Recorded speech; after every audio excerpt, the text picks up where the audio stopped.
The report says Trump could possibly issue an executive order to save the app once he's in office. Now, that would suspend the enforcement of the ban or sale for 60 to 90 days, buying the new administration time to find a solution.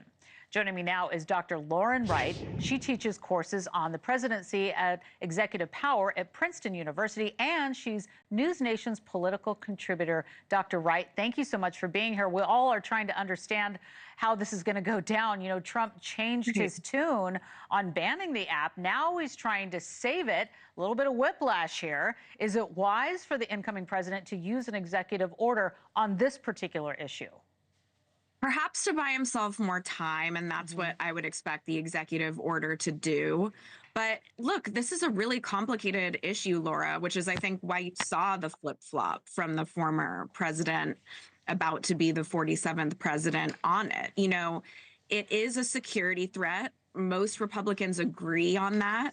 But young people are not persuaded by that argument. A lot of them found President Trump on the app, and a ton of small businesses use this, in addition to young people who just really like the app and their favorite social media platform. And so Trump sees the benefits of it, and I'm sure he's getting a lot of pressure from Republicans in Congress, like Senator Blackburn, about the very real security concerns. And so it seems like a no-brainer. Why would we want, a Chinese affiliated, Chinese owned company on Americans' phones? And there's certainly other potential replacements that China is already flooding the marketplace with that would do the same thing.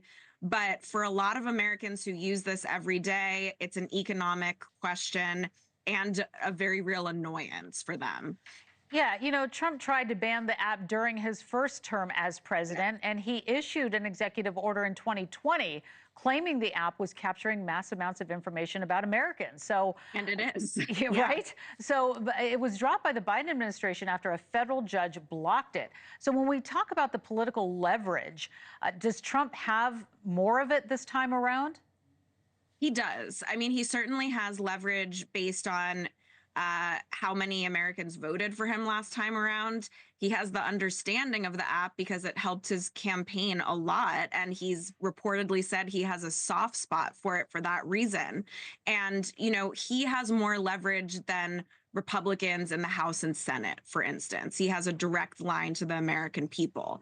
But I really think if he wants TikTok to go away, all Republicans in government, and there are definitely some Democrats on this side of the argument too, need to articulate more clearly to the American people, what are the risks? What is this doing? Right. Because really the problem with social media companies and their terrible effects on young people and the potential security impacts is we float these arguments, and it's a slow drip. It's a cumulative effect, and it's tough to demonstrate. And so they really have to bring the evidence that this is an immediate threat, and we need to do away with this app.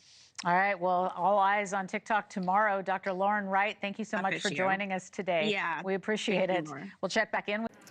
Thanks for watching. Go to joinnn.com to find News Nation on your television provider. And don't forget to click the red subscribe button below to get more of News Nation's fact-driven, unbiased coverage.